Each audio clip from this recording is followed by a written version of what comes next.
संदेश सुनाते चलो,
आज की मुरली की तारीख है 9/11/2020।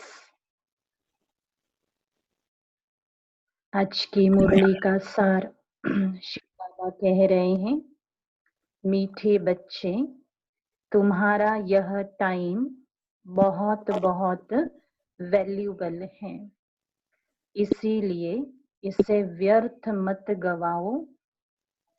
पात्र को देखकर ज्ञान दान करो। तो बाबा समय की सावधानी हम बच्चों को आज की मुरली में दे रहे हैं। समय बहुत ही मूल्यवान है, ये बाबा का इशारा बच्चों के लिए है, इसलिए इस समय को हमें गवाना नहीं है। प्रश्न बाबा पूछ रहे हैं, गुणों की धारणा भी होती जाए और चलन भी सुधरती रहे, उसकी सहज विधि क्या है? गुणों की धारणा भी होती जाए और चलन भी सुधरती रहे, उसकी सहज विधि क्या है? तो बाबा कह रहे हैं, जो बाबा ने समझाया है, जो बाबा ने समझाया है वह दूसरों को समझाओ।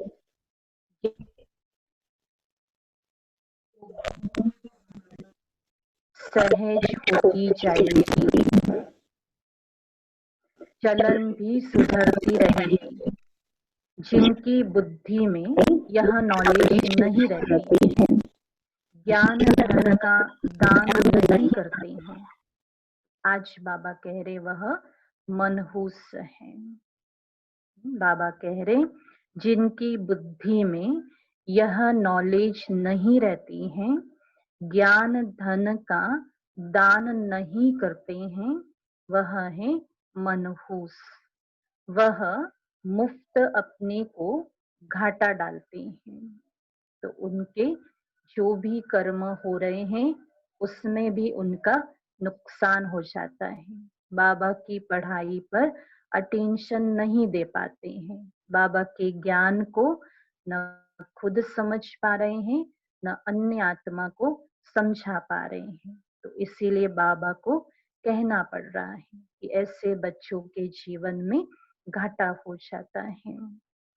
आज की मुरली में गीत है, बचपन के दिन भुला न देना, आज हंसे कल रुला न देना। ओम शांति। तो बाबा कह रहे मीठे मीठे बच्चों ने गीत सुना, अर्थ तो अच्छी रीति समझा। हम आत्मा हैं और बेहद बाप के बच्चे हैं, यह भुला न दो। अभी अभी बाप की याद में हर्षित होते हैं, अभी अभी फिर याद भूल जाने से गम में पड़ जाते हैं। बाबा की याद भूल गई तो गम में उदासी में पड़ जाते हैं। अभी अभी बाबा कहते हैं जीते हो, अभी अभी मर पड़ते हो, अर्थात अभी अभी बेहद के बाप के बनते हो, अभी अभी फिर जिस्मानी परिवार तरफ चले जाते हो। तो बाप कहते हैं आज हंसे और कल रो न देना। यह हुआ गीत का अर्थ।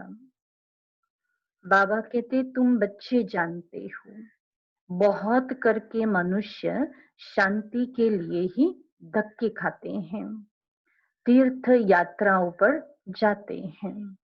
ऐसे नहीं कि धक्का खाने से कोई शांति मिलती है। यह एक ही संगम युग है जब बाप आकर समझाते हैं। बाबा क्या समझा रहे हैं कि जो यात्राओं पर जा करके आए हैं, अब वो इस ज्ञान के आधार से समझ सकते हैं कि चारों तरफ यात्राओं पर भगवान के दर्शन के लिए, दीदार के लिए हम चल तो पड़े थे, लेकिन उसमें कई मुश्किलातों का सामना करना पड़ रहा था। पर जब देखा कि आया समय उस भगवान के दीदार का, तो सेकेंड मात्र दर्शन मिला, पर उसमें प्राप्ति बाबा कहते कुछ नहीं मिली। तो पहले पहले तो अपने को पहचानो।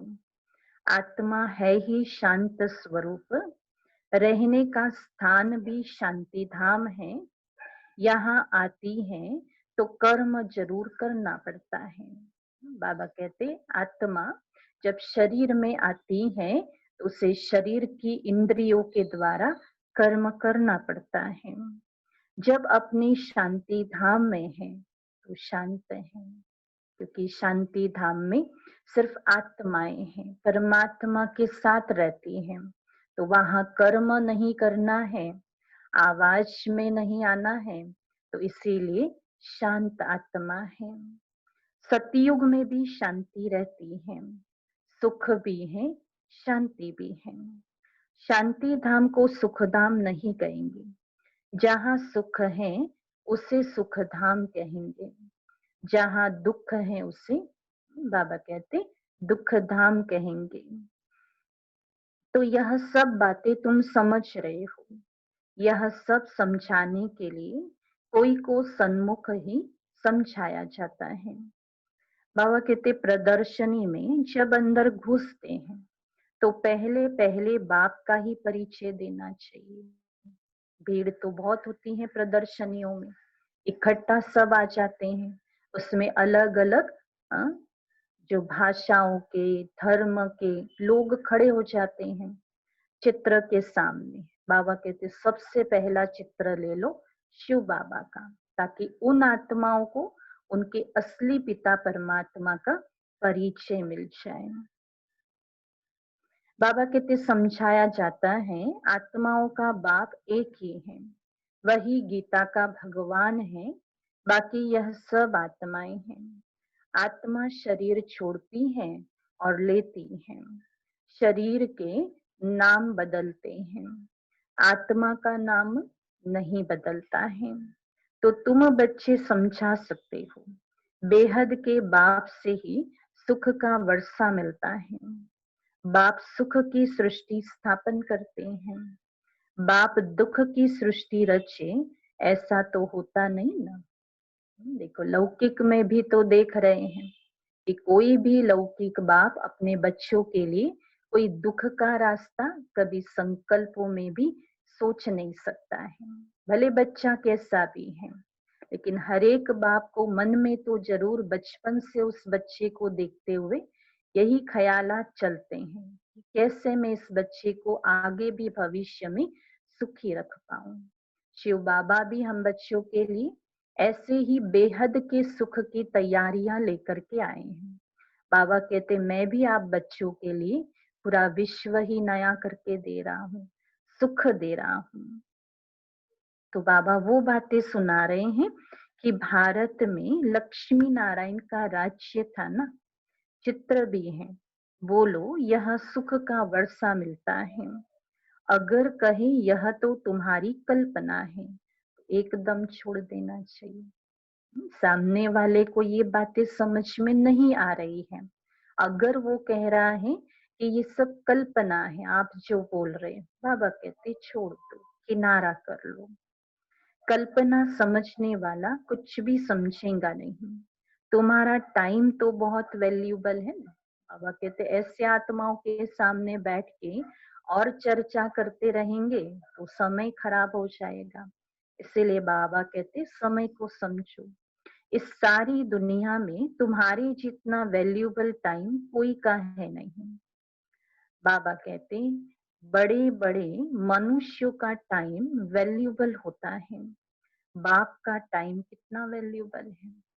क्योंकि इस दुनिया में रहने वाले सबसे बड़े से बड़े व्यक्ति से भी बड़ा तो भगवान को ही कहा जाता है, क्योंकि वो भी तो आज हर कर्म करने के पहले उस परमात्मा को याद कर रहा है। तो शिव बाबा कहते हैं देखो बच्चे, मेरा भी तो समय बहुत ही वैल्यूबल है। तो कैसे वैल्यूबल है? बाबा कहते 5000 वर्ष के बाद मैं आप बच्चों के सामने आ जाता हूँ और उसी समय में आप बच्चों को आपका खुद का परिचय देता हूँ और मेरा अपना परिचय देता हूँ, और धीरे धीरे आपके संस्कारों को मूल्यवान बनाते हुए फिर दुनिया को भी बहुत सुंदर बना के देता हूँ। तो बाबा कहते ये एक ही समय बाबा को मिलता है ना बच्चों के साथ रहने का, इसलिए बाबा कहते बाबा के लिए भी ये समय बहुत वैल्यूबल है। बाप समझा कर क्या से क्या बना देते हैं।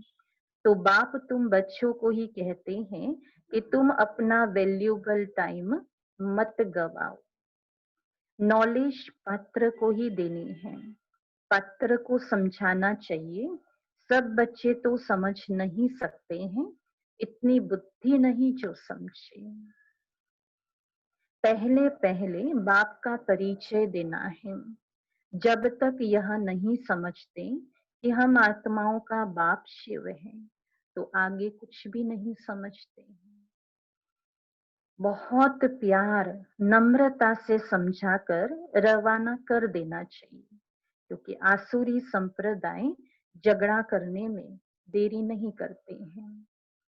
गवर्नमेंट स्टूडेंट की कितनी महिमा करते हैं, उन्हों के लिए कितने प्रबंध रखती हैं। कॉलेज के स्टूडेंट ही पहले पहले पत्थर मारना शुरू कर देते हैं। जोश होता है ना। बाबा कॉलेज का उदाहरण दे रहे हैं, क्योंकि बाबा कहते ये भी तो यूनिवर्सिटी है। यहाँ भी तो सब बच्चे बाप के पास जब पढ़ाई पढ़ने बैठते हैं तो गॉडली स्टूडेंट बन करके बैठते हैं। तो बाबा बच्चों को उस कॉलेज का उदाहरण देते हैं कि वहां पर भी अगर बच्चों के लिए प्रबंध अच्छा नहीं होता है ना, तो कुछ एक ऐसे भी निकल पड़ते हैं कि जो अपने जोश में आकर के अपने होश गवा करके कॉलेज का नुकसान कर देते हैं, कॉलेज के टीचरों को बदनाम कर देते हैं। तो बाबा हम बच्चों को कहते हैं कि बच्चे यहाँ भी वैरायटी प्रकार की आत्माएं आती हैं। अब कुछ हैं जो बाबा के ज्ञान को समझ जाती हैं और कुछ हैं जिनको समझने में थोड़ा समय लगता है। बाबा कहते हर एक की अपनी बुद्धि होती है। तो जोश होता है ना, बूढ़े या माताएं तो पत्थर इतना जोर से लगा नहीं सकते हैं। अक्सर करके स्टूडेंट्स का ही शोर होता है, उन्हों की ही लड़ाई के लिए तैयारी होती है। अब बाप आत्माओं को समझाते हैं तुम उल्टे बन गए।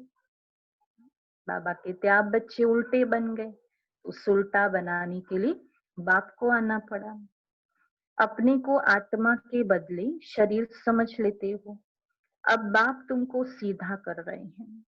कितना रात दिन का फर्क है। एक ही बात थी कि जिसको हम भूल गए कि वास्तव में मैं शरीर नहीं, मैं आत्मा हूँ। अब ये बात बाप ने याद दिला दी, तब से हमारे जीवन में सुख शांति आनंद प्रेम आने लगा। तो बाबा बच्चों को कहते हैं कि आप उल्टे हो गए थे और बाप ने ये ज्ञान दिया तो उल्टे हो गए, सीधे हो गए। अब बाबा कहते सीधे होने से तुम विश्व के मालिक बन जाते हो। सीधे माना कितने सीधे हो गए, जो बाबा कहते विश्व के मालिक बन जाते हो। अभी तुम समझते हो हम आधा कल्प उल्टे थे। अब बाप आकर आधा कल्प के लिए सुल्टा बनाते हैं। अल्लाह के बच्चे होना तो विश्व की बादशाही का वर्षा मिलता है। रावण उल्टा कर देते हैं तो कला काया चट हो जाती हैं, फिर गिरते रहते हैं। बाबा कहते हैं राम राज्य और रावण राज्य को तुम बच्चे ही जानते हो, तुमको बाप की याद में रहना है। बाबा याद दिलाने आए हैं कि बच्चे आपको सारा समय शिव बाबा की याद में रहना है। बल शरीर निर्वाह अर्थ कर्म भी करना है, फिर भी समय तो बहुत मिलता है। अब थोड़ा 2-5 मिनट के लिए हम बैठे भी हैं तो बैठे बैठे भी बाबा कहते आप याद करो। बाकी कर्म और योग का भी बाबा ने ज्ञान दिया है कि बाबा कहते आपके हाथ पैर चलते रहे लेकिन मन और बुद्धि तो सदैव कहाँ टिक जाए, परम धाम में टिकी हुई रहे। अब बाबा कहते कोई जिज्ञासु आदि नहीं है, काम नहीं है तो बाप की याद में बैठ जाना चाहिए। वो तो है अलग काल के लिए कमाई और तुम्हारी है सदा काल के लिए कमाई। इसमें अटेंशन जास्ती देना पड़ता है। बाबा कहते माया घड़ी घड़ी और तरफ ख्यालात को ले जाती है। बाबा कहते माया है ना, जिसके साथ आपका बहुत बार कश्मकश का रास्ता चलता रहता है। अब बाबा कहते माया आपको बीच बीच में क्या करती है, बाप की याद को भुलाने के लिए आ जाती है। पर फिर भी बाबा कहते आप कोशिश क्या करो कि ज्यादा से ज्यादा हमें शिव बाबा की याद में रहना है। अब ये तो होगा ही। क्या होगा कि माया घड़ी घड़ी हम बच्चों को बाप से दूर ले जाएगी। बाबा कहते ये तो होता ही रहेगा, माया भुलाती रहेगी। इस पर एक नाटक भी दिखाते हैं। प्रभु ऐसे कहते हैं और माया ऐसी कहती है। प्रभु कहते हैं कि तुम मेरे हो, तुम मेरे साथ रहो, तुम मेरा साथ निभाओ, तो मैं तुम्हारे साथ रहूंगा। और माया क्या कहती है, तुम मेरे पुराने ग्राहक हो, तुम मेरे पास लौट के आ जाओ, तुम मेरा ही माल लेना पसंद करो, तुम मेरे पास आ जाओ। और एक कान से हम सुन रहे हैं माया की बातें और दूसरे कान से सुन रहे हैं बाबा की बातें। इसलिए बाबा क्या कह रहे हैं, इशारा दे रहे हैं कि बच्चे आप सदैव स्वयं को आत्मा समझोगे तो मन की बात, बाप की बात सदैव याद रहती रहेगी। और बाप की बात सदैव याद रहती रहेगी, उस कारण माया से आप दूर होते जाओगे।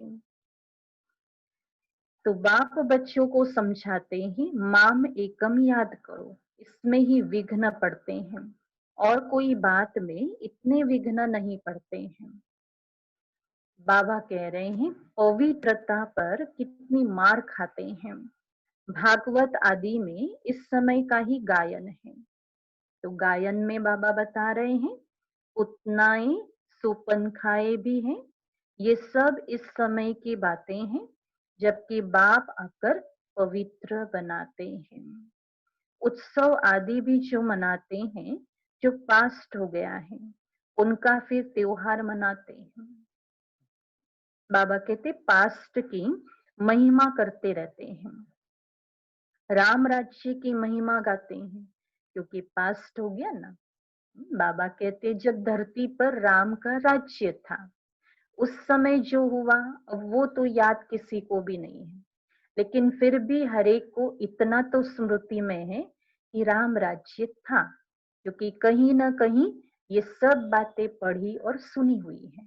तो अब बाबा बच्चों को कह रहे हैं कि किसी ने तो निमित्त बन करके राम की कथा लिख दी, तो उन सारी बातों को याद करते रहते हैं।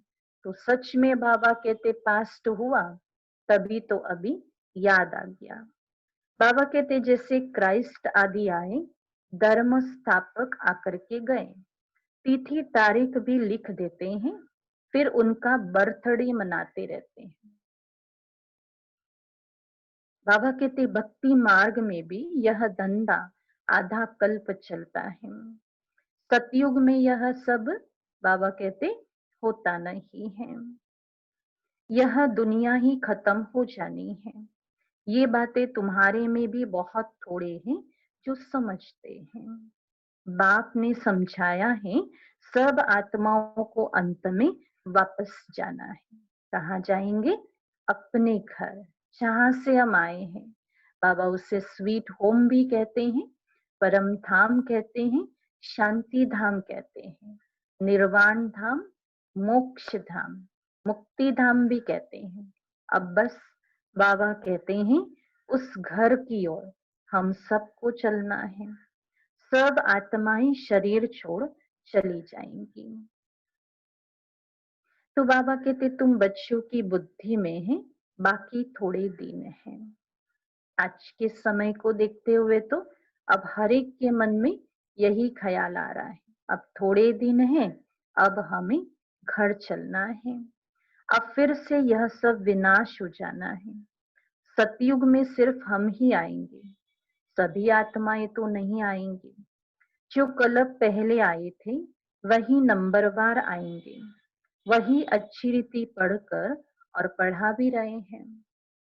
बाबा कहते जो अच्छा पढ़ते हैं वही फिर नंबरवार ट्रांसफर होते हैं।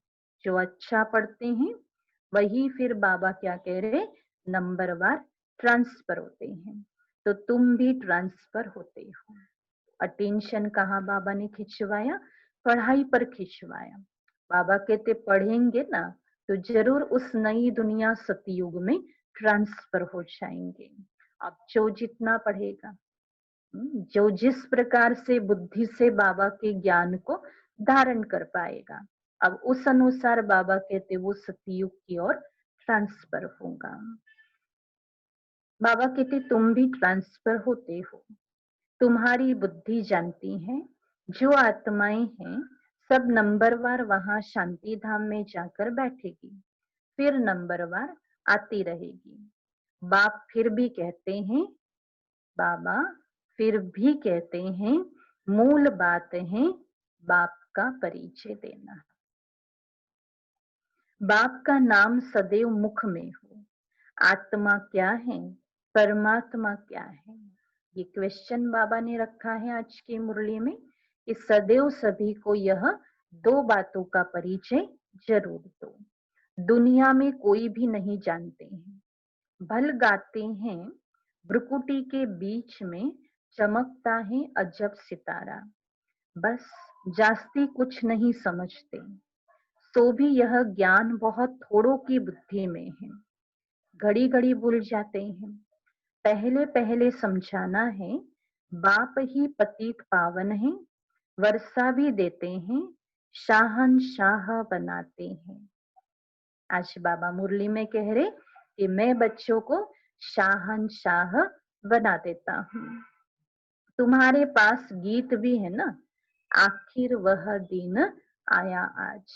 तो बाबा इस गीत को याद करवा रहे हैं कि बच्चे इस गीत को जरूर मन में गाएं कि आखिर हमारे लिए वो दिन आया जो बाप हमें ये वर्षा दे रहा है नई बेहद की बादशाही का, और अब घर चलने की तैयारियां करवा रहा है। तो बाबा कहते हैं जिसका रास्ता भक्ति मार्ग में बहुत तकते थे, द्वापर से भक्ति शुरू होती है, फिर अंत में बाप आकर के रास्ता बताते हैं। बाबा कहते कयामत का समय भी इनको कहा जाता है। आसुरी बंधन का सब हिसाब किताब चुकतो कर फिर वापस चले जाते हैं। 84 जन्मों के पार्ट को तुम जानते हो, यह पार्ट बजता ही रहता है।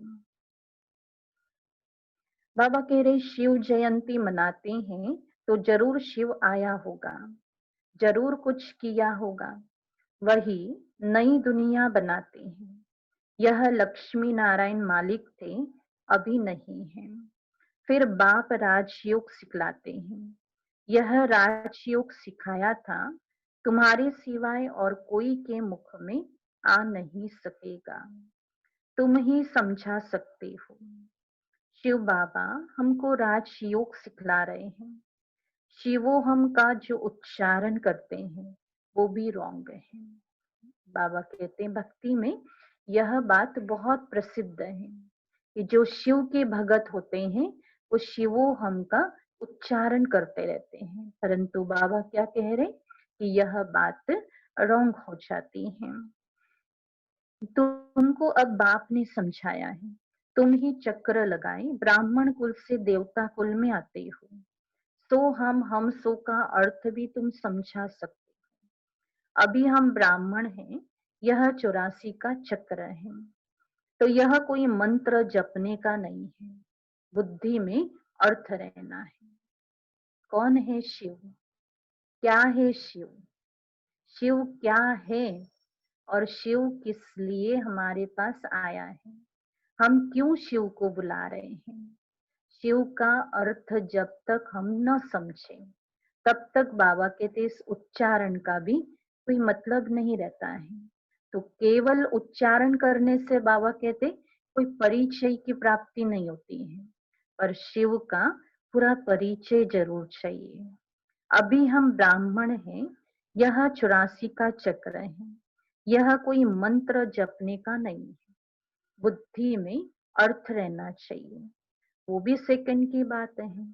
जैसे बीज और जाड़ सेकंड में सारा ध्यान में आ जाता है, वैसे हम सो का राज भी सेकंड में आ जाता है। हम ऐसे चक्र लगाते हैं जिसको स्वदर्शन चक्र भी कहा जाता है। तुम किसको कहो हम स्वदर्शन चक्रधारी हैं तो कोई मानेंगे नहीं, कहेंगे ये तो सब अपने ऊपर टाइटल रखते हैं। फिर तुम समझाएंगे कि हम 84 जन्म कैसे लेते हैं। यह चक्र फिरता रहता है। आत्मा को अपने 84 जन्मों का दर्शन होता है। इसको ही स्वदर्शन चक्रधारी कहा जाता है। पहले तो सुनकर चमक जाएंगे। बाबा कहते सामने वाले पहले सुनकर चमक जाएंगे। यह फिर क्या गपोड़ा लगाते हैं। जब तुम बाप का परिचय देंगे तो उनको गपोड़ा नहीं लगेगा। बाप को याद करते रहते हैं, गाते भी हैं, बाबा आप आएंगे तो हम वारी जाएंगे, आपको ही याद करेंगे। देखो आज हम भी बच्चे तो बाबा को पहले क्या कहते थे भक्ति में कि आप आओ तो हम बलिहार जाएंगे, और आज हम बलिहार हो गए। बस ऐसे ही बाबा कहते भक्त आत्माएं भी इस समय जब बाप का परिचय सुनेंगी तो वो भी बलिहार जाएंगे। बाप कहते तुम कहते थे ना, अभी फिर तुमको याद दिलाता हूँ, नष्टो मोहा हो जाओ, हो जाओ। अपने को आत्मा समझ मुझे ही याद करो तो तुम्हारे विकर्म विनाश हो जाए। यह मीठी बात सबको पसंद आएगी। तो बाबा कहते इस देह से भी आपका किसी भी प्रकार का लगाव न हो। इस देह से भी क्या हो जाओ, नष्टो मोहा हो जाओ। बाप का परिचय नहीं होगा तो फिर किसी न किसी बात में संशय उठाते रहेंगे। इसलिए पहले तो 2-3 चित्र आगे रख दो जिसमें बाप का परिचय हो। बाप का परिचय मिलने से वर्षे का भी परिचय मिल जाता है। तो अब बाप कहते हैं मैं तुमको राजाओं का राजा बनाता हूँ, यह चित्र बनाओ। डबल सिरताज राजाओं के आगे सिंगल ताज वाले माथा टेकते हैं। तो आपे ही पूज्य, आपे ही पुजारी का भी राज समझ में आ जाएगा। पहले बाप की पूजा करते हैं, फिर अपने ही चित्रों की बैठकर पूजा करते हैं। ये एक बात बाबा हम बच्चों को हमेशा मुरलियों में सुनाते हैं कि बाबा कहते देखो ये भी वंडरफुल बात है कि ये जो राजाएं होते हैं ये क्या करते हैं, देवी देवताओं की पूजा करते हैं। बाबा कहते पहले क्या होते हैं, पूज्य होते हैं, लेकिन धीरे धीरे समय बदलते द्वापर युग से फिर पूज्य सुपुजारी बन जाते हैं। अब जो पावन होकर गए हैं उनका चित्र बनाए बैठ पूजते हैं। ये भी तुमको अभी ज्ञान मिलता है। आगे तो भगवान के लिए ही कह देते थे आपे ही पूज्य, आपे ही पुजारी। अब तुमको समझाया गया है, तुम ही इस चक्र में आते हो। बुद्धि में यह नॉलेज सदैव रहती है और फिर समझाना भी है। बाबा कहते हैं धन दिए धन ना खुटे। जो धन दान नहीं करते हैं तो उनको आज बाबा ने एक शब्द बताया, उनको मनहूस भी कहते हैं। तो बाप ने जो समझाया है वो फिर दूसरों को समझाना, फलन ही ऐसी हो जाएंगी। ये देखो बाबा क्या कह रहे, बहुत सारे नुकसान हो जाते हैं। हर एक अपने को समझ तो सकते हैं ना, तुमको अभी समझ मिली है, बाकी सब है बेसमझ। जिन्होंने बाबा के ज्ञान को अपने अंदर धारण कर लिया वो समझदार है, और बाकी सब बाबा कहते बेसमझ हैं। तुम सब कुछ जानते हो। बाप कहते हैं इस तरफ है दैवी संप्रदाय और उस तरफ है आसुरी संप्रदाय। बुद्धि से तुम जानते हो अभी हम संगम युग पर हैं। एक ही घर में एक संगम युग का है और एक कलयुग का है। अब दोनों इकट्ठे रहते हैं। बाबा के परिवार परिवार बाबा के घर में आते हैं। तो परिवारों में आज कई ऐसे भी बाबा को देखने को मिल रहे हैं कि परिवार में कम से कम एक या दो सदस्य बाबा का बच्चा बन के चल रहा है, लेकिन बाकी के सदस्य को अभी तक भी बाबा का परिचय नहीं समझ में आ रहा है। तो बाबा कहते क्या कहेंगे, जो ज्ञानवान बच्चे हैं वो समझ के चले कि चलो भाई ठीक है, हम बाबा के ज्ञान में चल रहे हैं, वरना हमारे लिए कौन सा युग है, संगम युग है। और जो बाबा के ज्ञान मार्ग में नहीं चल पा रहे, अभी तक भी वो आत्माएं कलयुगी हैं। तो फिर देखा जाता है हंस बनने लायक नहीं है तो युक्ति रची जाती है, नहीं तो विघ्न डालते रहेंगे ना। बाबा भी हम बच्चों को ये बात स्पष्ट करके दे रहे हैं कि हमेशा अपने लौकिक परिवार में चाहे अलौकिक परिवार में, लेकिन योग युक्त और युक्ति युक्त होकर के चलो, ताकि क्या होगा, बैलेंस अच्छा रहेगा। दोनों इकट्ठे रहते हैं। फिर देखा जाता है हंस बनने लायक नहीं है तो युक्ति रची जाती है, नहीं तो विघ्न डालते रहेंगे। कोशिश करनी है आप समान बनाने की। हाँ, बाबा कहते बीच बीच में बाबा का ज्ञान सुनाते रहो। कोई ऐसी अच्छी पॉइंट आपको लगती है, कोई एग्जाम्पल आपको अच्छा लगता है, बाबा कहते बीच बीच में परिवार वालों को सुनाते रहो, ताकि क्या होगा, बाबा कहते एक दिन तो ऐसा आएगा जो वो आप समान बन जाएंगे, नहीं तो क्या होगा, बाबा कहते तंग करते रहेंगे। फिर युक्ति से किनारा करना पड़ता है, विघ्न तो पड़ेंगे, ऐसी नॉलेज तो तुम ही देते हो, मीठा भी बहुत बनना है। बाबा ये बात भी बता रहे हैं कि परिवार में आपसी प्रेम जरूर होना चाहिए। आत्मिक प्रेम बाबा कह रहे हैं, रूहानी प्रेम की बात बाबा बता रहे हैं, यह आपस में परिवार में बहुत अच्छा होना चाहिए। नष्टो मोहा भी होना पड़े, एक विकार को छोड़ा तो फिर और विकार खिटखिट मचाते रहते हैं। समझा जाता है जो कुछ होता है कल पहले मुहाफिज, ऐसे समझ शांत रहना पड़ता है, भावी समझी जाती है। अच्छे अच्छे समझाने वाले बच्चे भी गिर पड़ते हैं, बड़ी जोर से चमाट खा लेते हैं, फिर कहा जाता है कल्प पहले भी चमाट खाई होगी।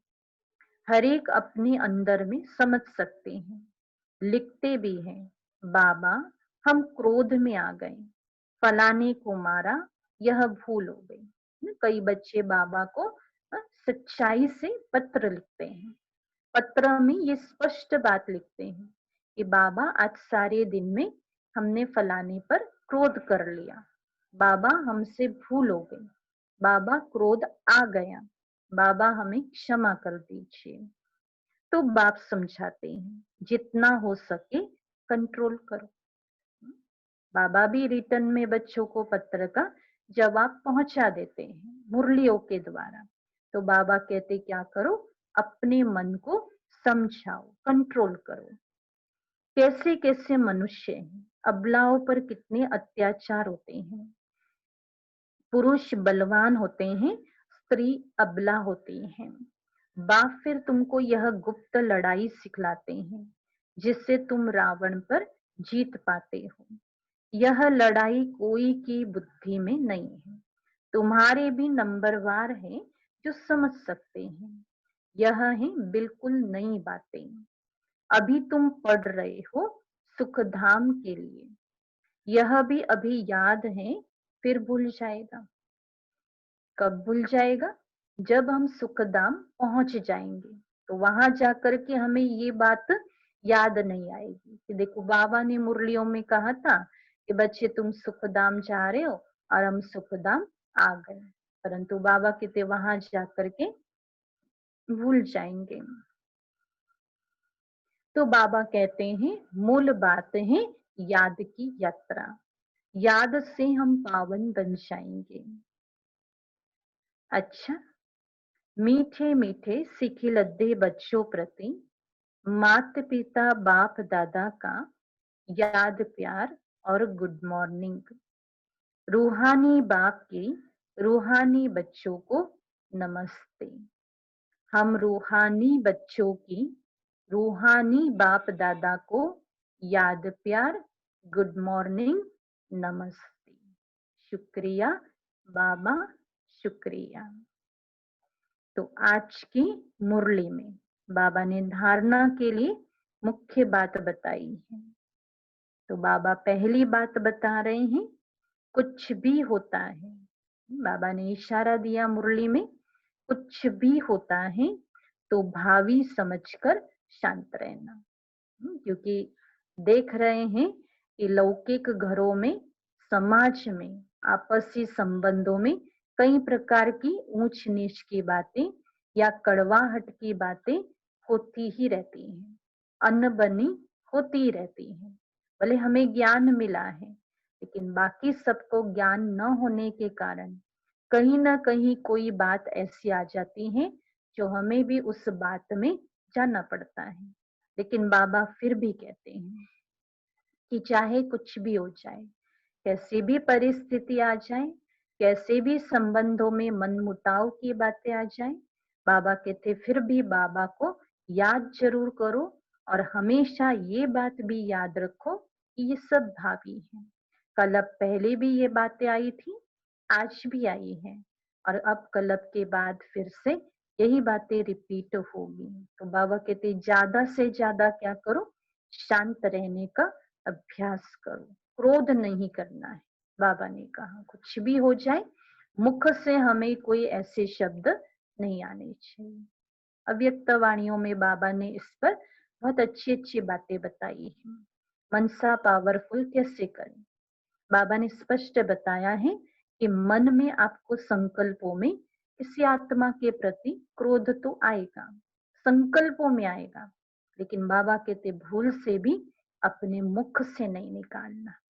तो इस बात को बाबा कहते कंट्रोल कर लेना, क्योंकि मुख से क्रोध निकला तो धीरे धीरे क्या होगा, इंद्रियों पर उसकी असर हो जाएगी और इंद्रियां भी क्या करेगी, न चाहते हुए भी हमारा हाथ उठ जाएगा किसी के ऊपर, हम किसी को चमाट मार देंगे, तो फिर सारा दिन पश्चाताप भी, या सारा दिन कहो या सारा जीवन कहो, पश्चाताप तो हम आत्मा को ही करना पड़ेगा।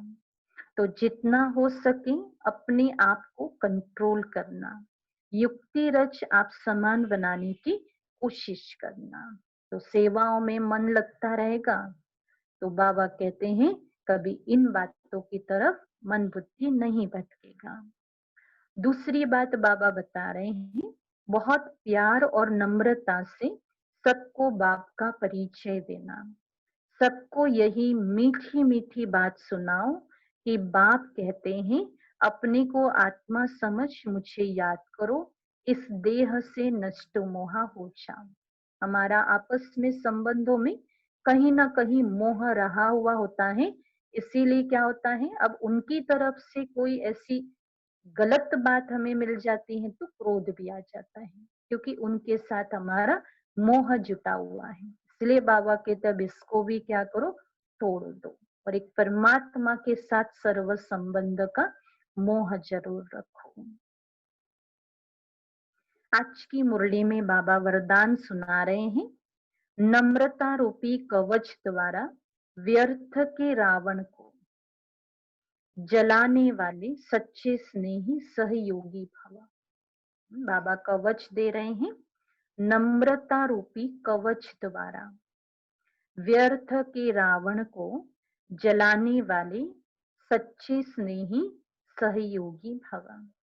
तो बाबा इसका विस्तार बता रहे हैं, कोई कितना भी आपके संगठन में कभी ढूंढने की कोशिश करे, लेकिन जरा भी संस्कार स्वभाव का टक्कर दिखाई न दे, अगर कोई गाली भी दे, अगर कोई बाबा कहते गाली भी दे, इंसल्ट भी करे, आप सेंट बन जाओ। आप बाबा कहते सेंट बन जाओ। अगर कोई रॉन्ग भी करता है तो आप राइट रहो। सामने वाला रॉन्ग है, बाबा कहते आप राइट रहो। कोई टक्कर लेता है तो भी आप उसे स्नेह का पानी दो। देख रहे हैं सामने वाला टक्कर लेने के प्रयत्न में है, फिर भी हम मन में उस आत्मा के प्रति स्नेह की भावना रखें। यह क्यों ऐसा? क्यों यह संकल्प करके आग आग पर तेल नहीं डालो। आग जल रही है और हम तेल डाले तो क्या होगा? और आग भड़क उठेगी। लेकिन तेल की जगह क्या करो? पानी डाल दो। तो आग पर पानी डालने से क्या होगा? आग बुझ जाएगी। नम्रता का कवच पहनकर रहो। जहां नम्रता होगी वहां स्नेह और सहयोग भी अवश्य होगा। आज की मुरली में स्लोगन है, बाबा ने कहा, मेरेपन की अनेक हद की भावनाएं एक मेरे बाबा में समा दो। मेरेपन की अनेक हद की भावनाएं एक मेरे बाबा में समा दो। तो ये बाबा ने आज की मुरली में कहा। और आज की मुरली का सार है, मीठे बच्चे, तुम्हारा यह टाइम बहुत बहुत वैल्यूबल है, इसीलिए इसे व्यर्थ मत गवाओ। पात्र को देखकर ज्ञान दान करो। और प्रश्न बाबा ने पूछा, गुणों की धारणा भी होती जाए और चलन भी सुधरती रहे, उसकी सहज विधि क्या है? तो बाबा ने सहज विधि बताई। जो बाबा ने समझाया है वो दूसरों को समझाओ। ज्ञान धन का दान करो तो गुणों की धारणा भी सहज होती जाएगी, चलन भी सुधरती रहेंगी। जिनकी बुद्धि में यह नॉलेज नहीं रहती है, ज्ञान धन का दान नहीं करते हैं, तो वो मनहूस हैं। वह मुफ्त अपने को घाटा डालते हैं। तो आज से हम और ज्यादा से ज्यादा दृढ़ प्रतिज्ञा करें कि अभी भी बाबा के बहुत सारे बच्चों को ज्ञान सुनाना बाकी है, चाहे संबंधों में है या नहीं भी है। लेकिन बाबा ने कहा उन आत्माओं को भी परिचय दे। ताकि बाबा ने फायदा क्या बताया? आप बाप का परिचय सबको देते रहेंगे, आपका ज्ञान बढ़ता रहेगा और ज्ञान बढ़ने के कारण पुरुषार्थ भी बहुत अच्छा होगा। और पुरुषार्थ में तीव्रता आने से हमारा मन हल्का होता जाएगा और अंदर में वो खुशी स्थायी होती जाएगी। और यही बार बार ख्याल आएगा, अब तो मुझे घर चलना है और घर जाके फिर से मुझे उस नई दुनिया, नई राजधानी में राज्य पद की प्राप्ति करनी है। तो ये सारे फायदे होंगे। और गीत है मुरली में, बचपन के दिन भुला देंगे। तो आज सारा दिन हम उन बचपन को याद करें कि जब पहला पहला कदम बाबा के घर में मुझ आत्मा ने रखा था और बाबा के गोदी का बहुत अच्छा मैंने अनुभव किया था और बाबा से उस ज्ञान की प्राप्ति को मैंने लिया था। तो उस दिन को हम सारा दिन याद रहें और खुशी में रहें। अच्छा, ओम शांति।